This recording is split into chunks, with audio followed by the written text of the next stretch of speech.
cifra que da hasta escalofríos escucharla y pronunciarla. Más de 30 muertos por COVID en menos de 24 horas. Es una lástima realmente que la población hondureña no esté tomando las medidas de precaución para evitar llegar a este extremo. Hoy, Cecia, se dio a conocer lamentable porque los miembros de una sola familia perecieron por la COVID-19 y eso da pesar, pero usted, es responsabilidad suya su salud.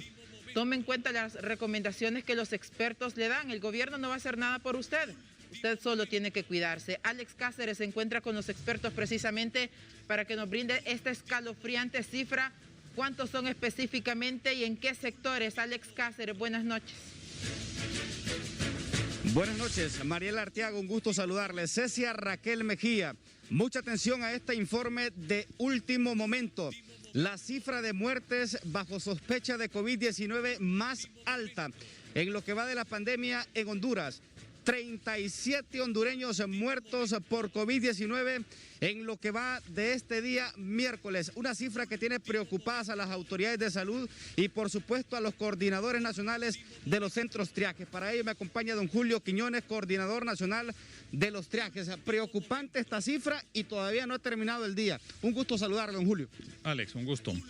De verdad es preocupante. No queremos generar alarma ni temor, pero la ciudadanía debe entender que esta pandemia aquí está todavía. Las cantidades las estamos midiendo por cuántos murieron.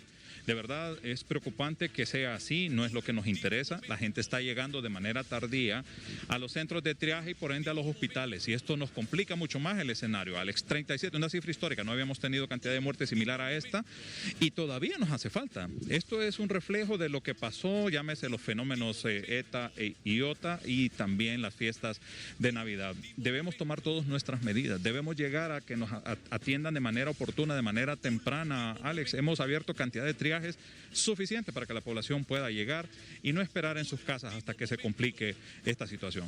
37 personas muertas en lo que va de este día. Mostramos de inmediato las gráficas porque queremos que ustedes vean las gráficas realmente municipio por municipio. Se ha dado a conocer y de manera exclusiva proyectamos en Hable Como Habla estas gráficas que se nos ha facilitado municipio por municipio. Es alarmante los municipios y la cantidad de casos que se está registrando. Nos decía el alcalde de Trinidad en Santa Bárbara, hasta el 11 de enero, iniciando año, 6 personas fallecidas en ese municipio. Las cantidades de atenciones en municipios como ese superan las 100 atenciones diarias en estos centros. A nivel nacional, Alex, ya llevamos acumuladas casi 800,000 atenciones en los centros de triajes y son los municipios como las cabeceras municipales las que más están generando ese repunte de casos, que de verdad es preocupante porque todavía nos hace falta. Nos decía el equipo de expertos antes de que iniciaran las fiestas de Navidad que la segunda, tercera semana del mes de enero iba a ser donde más casos íbamos a tener y que por ende era cuando más deberíamos de estar atentos a que pudiéramos tener lo que hoy estamos viviendo ya. Para hacer una comparación, en el mes de junio, julio fue, por llamarle así, el pico más alto que tuvimos en la pandemia, pero en este mes de enero, en comparación, ¿cómo estamos? La semana última del mes de julio tuvimos atenciones en los centros de triaje que superaban las 8,000 atenciones. Hoy, esta semana que recién pasó, superaron las 10,000 atenciones, lo que significa que estamos en una situación peor aún que la que estábamos viviendo en aquellos meses complicados de junio y julio. Las cantidades de atenciones son mayores. ¿Nos puede alegrar porque la ciudadanía está llegando a los centros de triaje? Sí, pero nos preocupa que están llegando de manera tardía. Más o menos 30 traslados diarios los que están haciendo los centros de triaje solo aquí en la capital. Que eso lógicamente tiene repercusiones en los centros hospitalarios, Alex. ¿Por qué? Porque los estamos cargando, los estamos llenando. Tenemos el Progreso arriba de un 80% de su ocupación. San Pedro Sula, que definitivamente el tema espacios ahí es complicado. La capital, tenemos algunas camas, pero hay que esperar el proceso de traslado. ¿Por qué? Porque hay las salas UCI, por ejemplo, que son las que mayormente tienen conflictos en cuanto a espacios que se deben, que la gente está esperando deben abrirse para que les puedan atender. Don Julio Quiñones, compañeras, es el coordinador nacional de los centros triaje en todo el país. 37 hondureños muertos y apenas hoy son las 7:14, o sea que falta para que concluya este día y ya suman 37 muertos. Ocupaciones en un 100% en varios departamentos. Su salud es su responsabilidad. Si no hay consulta, junto a Alan Velázquez, voy con ustedes. Buenas noches.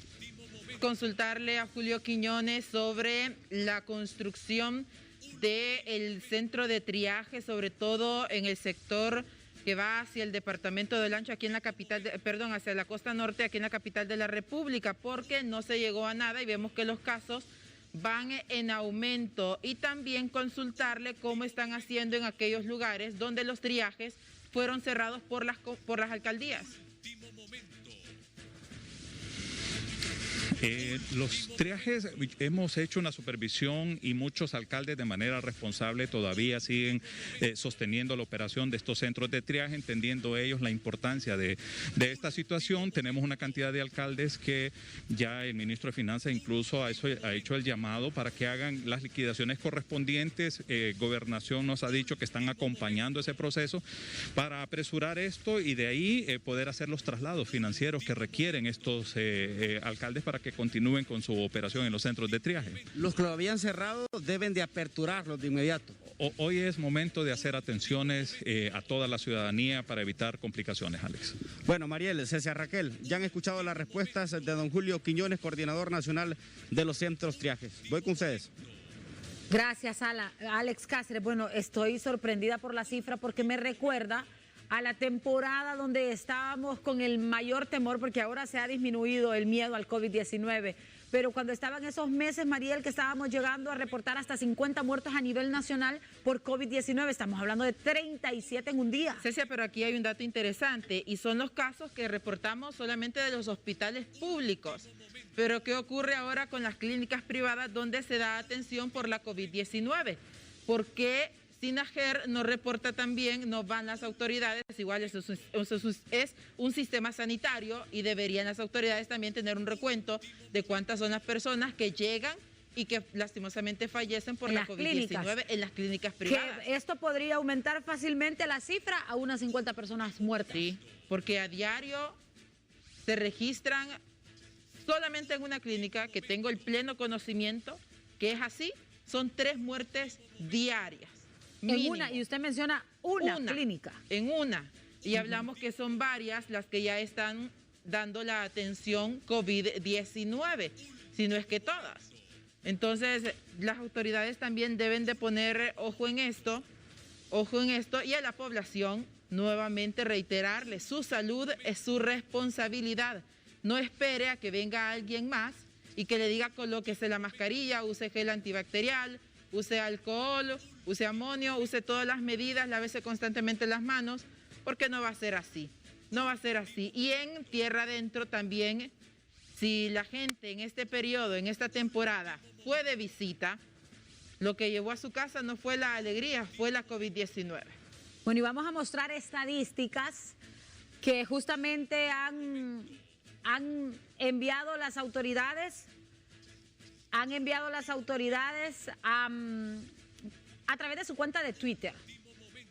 Y fíjense que no se le ha prestado atención, pero estamos hablando de que hoy se están reportando 37 muertes entre sospechosos y ya confirmados. En el informe que brindó las autoridades en el comunicado número 17 de lo que va de este año, reportaron ayer 23 muertes por COVID. ¿Solo ayer? Solo ayer, aunque aquí dice dato que corresponde a varios días, pero así le están poniendo, yo creo que ya lo dejan así como establecido. Pero es una cifra alta porque estaban reportando 1, 2, 3, 5, correcto. Y de igual manera decía de varios días. Pero aquí estamos hablando de 23 hondureños muertos reportados ayer por las autoridades de la Secretaría de Salud. Y vemos, Cecia, que el mayor número de personas que está falleciendo es en el Instituto Hondureño de Seguridad Social, tanto en San Pedro Sula como en la capital de la República. Mire, creo que el segundo que le sigue es el Hospital Escuela, donde se registran 3, 5, 4 personas que mueren por la COVID-19. Aquí son 23 muertes, ¿verdad? Más las 14 que se confirmaron el 18 de este mes. El lunes, 27, más 37 de hoy. Estamos hablando de 64 muertos en 3 días. Oficiales. Ojo, que solamente son de Tegucigalpa y San Pedro. Y estos son datos. ¿Qué pasa en los demás departamentos? Estos son datos gracias a Dios, oficiales, que es lo que a mí me preocupa, porque yo siempre he pensado que las autoridades ni siquiera tienen conocimiento de cuánta gente está realmente contagiada y cuántas son las víctimas que deja el COVID. En 3 días se han reportado en el país 64 víctimas según las autoridades de Sinajer. 64 víctimas en 3 días. Mira, yo tengo amigos que trabajan en el área de la salud y me dicen, Mariel, se ha aumentado en el 100% de atenciones en los últimos días en los triajes. Enhorabuena porque ya se están realizando nuevamente las pruebas de la COVID-19, pero hablamos del PCR para que la población pues tenga una mayor certeza si es que 74, es positivo o es negativo. Solo corrijo, son 74 muertos en 3 días. 74 personas muertas en 3 días. ¿Y el cementerio? Los cementerios y la gente. Y si tú vas a los mercados, si mandas cámaras a los mercados, están llenos. La gente en los buses llenos. Bueno, el reflejo es lo que también está ocurriendo en los triajes. Esta imagen es en directo. Mira, yo creo que la gente todavía piensa que es mentira y que la COVID-19 no existe. Yo siento esa percepción.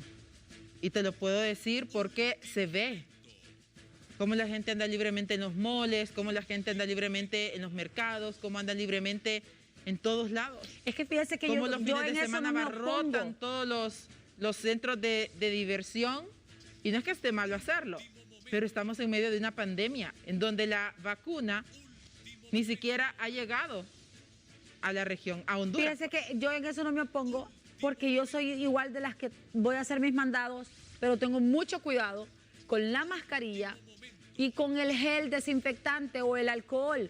Todo lo que toco le pongo alcohol en las manos constantemente antes de subir al vehículo. Si anda alguien conmigo, lo lleno todo de alcohol antes de subir al carro. Las bolsas que llevamos, la maleta, todo le ponemos alcohol y hasta ahora, bendito Dios, nos ha funcionado. ¿Pero cuántos más?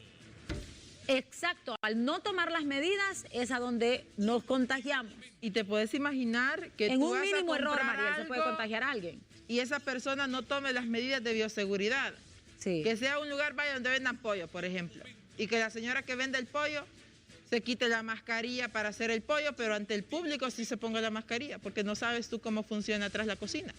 O sea, es como jugársela. Sí. Sí, ¿Cómo jugársela? pero si no compra también no apoya. Es que es todo enlazado lamentablemente. Pero vamos a ir con Alan Paul y luego vamos a permitir llamadas para ver si es que la población ya no cree en el COVID, ya le perdió el miedo. ¿Qué piensa de estas estadísticas a 10 meses, más de 10 meses de que llegó la pandemia en el país? Alan Paul. Buenas noches.